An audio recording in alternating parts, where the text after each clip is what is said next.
Chapitre 7. Au sujet de ce que vous dites dans votre lettre, certes, il est bon pour l'homme de ne pas toucher la femme. Cependant, étant donné les occasions de débauche, que chacun ait sa femme à lui et que chacune ait son propre mari. Que le mari remplisse son devoir d'époux envers sa femme, et de même la femme envers son mari. Ce n'est pas la femme qui dispose de son propre corps, c'est son mari. Et de même, ce n'est pas le mari qui dispose de son propre corps, c'est sa femme. Ne vous refusez pas l'un à l'autre, si ce n'est d'un commun accord, et temporairement, pour prendre le temps de prier et pour vous retrouver ensuite. Autrement, Satan vous tenterait, profitant de votre incapacité à vous maîtriser. Ce que je dis là est une concession, et non un ordre. Je voudrais bien que tout le monde soit comme moi-même, mais chacun a reçu de Dieu un don qui lui est personnel. L'un, celui-ci, l'autre, celui-là. À ceux qui ne sont pas mariés et aux veuves, je déclare qu'il est bon pour eux de rester comme je suis. Mais s'ils ne peuvent pas se maîtriser, qu'ils se marient, car mieux vaut se marier que brûler de désir. À ceux qui sont mariés, je donne cet ordre. Il ne vient pas de moi, mais du Seigneur. Que la femme ne se sépare pas de son mari. Et même si elle est séparée, qu'elle reste seule, ou qu'elle se réconcilie avec son mari. Et que le mari ne renvoie pas sa femme. Aux autres, je déclare ceci, moi-même, et non le Seigneur. Si un de nos frères a une femme non croyante, et que celle-ci soit d'accord pour vivre avec lui, qu'il ne la renvoie pas. Et si une femme a un mari non croyant, et que celui-ci soit d'accord pour vivre avec elle, qu'elle ne renvoie pas son mari.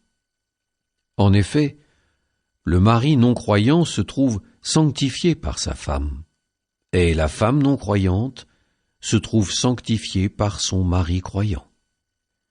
Autrement, vos enfants ne seraient pas purifiés, et en fait, ils sont sanctifiés.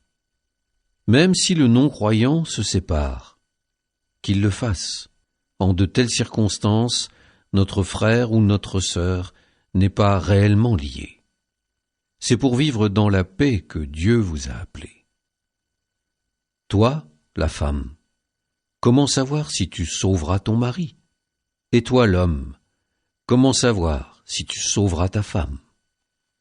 Pourtant, chacun doit continuer à vivre dans la situation que le Seigneur lui a donnée en partage, et où il était quand Dieu l'a appelé.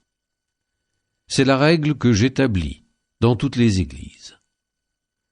Celui qui avait la circoncision quand il a été appelé, qu'il ne la fasse pas disparaître. Celui qui n'avait pas la circoncision quand il a été appelé, qu'il ne se fasse pas circoncire. Avoir la circoncision, ce n'est rien. Ne pas l'avoir, ce n'est rien. Ce qu'il faut, c'est garder les commandements de Dieu. Chacun doit rester dans la situation où il a été appelé. Toi qui étais esclave quand tu as été appelé, ne t'en inquiète pas. Même si tu as la possibilité de devenir libre, tire plutôt profit de ta situation. En effet, l'esclave qui a été appelé par le Seigneur est un affranchi du Seigneur. De même, l'homme libre qui a été appelé est un esclave du Christ. Vous avez été achetés à grand prix, ne devenez pas esclaves des hommes. Frères, chacun doit rester devant Dieu dans la situation où il a été appelé. Au sujet du célibat, je n'ai pas un ordre du Seigneur, mais je donne mon avis. Moi qui suis devenu digne de confiance grâce à la miséricorde du Seigneur. Je pense que le célibat est une chose bonne, étant donné les nécessités présentes. Oui, c'est une chose bonne de vivre ainsi. Tu es marié, ne cherche pas à te séparer de ta femme. tu n'as pas de femme, ne cherche pas à te marier. Si cependant tu te maries, ce n'est pas un péché, et si une jeune fille se marie, ce n'est pas un péché. Mais ceux qui font ce choix y trouveront les épreuves correspondantes. Et c'est cela que moi, je voudrais vous éviter. Frères, je dois vous le dire, le temps est limité. Dès lors, que ceux qui ont une femme soient comme s'ils n'avaient pas de femme. Ceux qui pleurent, comme s'ils ne pleuraient pas, ceux qui ont de la joie comme s'ils n'en avaient pas, ceux qui font des achats comme s'ils ne possédaient rien, ceux qui profitent de ce monde comme s'ils n'en profitaient pas vraiment. Car il passe, ce monde, tel que nous le voyons. J'aimerais vous voir libre de tout souci. Celui qui n'est pas marié a le souci des affaires du Seigneur. Il cherche comment plaire au Seigneur.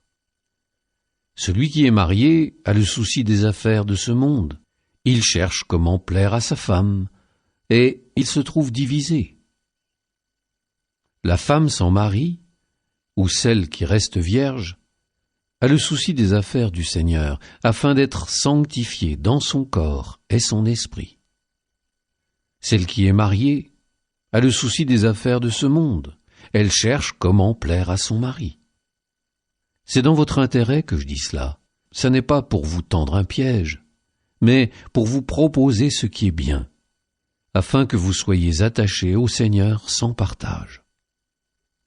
Si un jeune homme pense qu'il risque de ne pas respecter une jeune fille, s'il est plein d'ardeur et que l'issue devienne inévitable, qu'il fasse comme il veut. Ils peuvent se marier, ce n'est pas un péché. Mais s'il tient ferme intérieurement, s'il ne subit aucune contrainte, s'il est maître de sa propre volonté et a pris dans son cœur la décision de ne pas s'unir à cette jeune fille, il fera bien. Ainsi, celui qui se marie fait bien, et celui qui ne se marie pas fera mieux encore. La femme reste liée aussi longtemps que son mari est en vie. Mais si son mari meurt, elle est libre d'épouser celui qu'elle veut, mais seulement s'il est croyant. Pourtant, elle sera plus heureuse si elle reste comme elle est. C'est là mon opinion. Et je pense avoir, moi aussi, l'Esprit du Seigneur.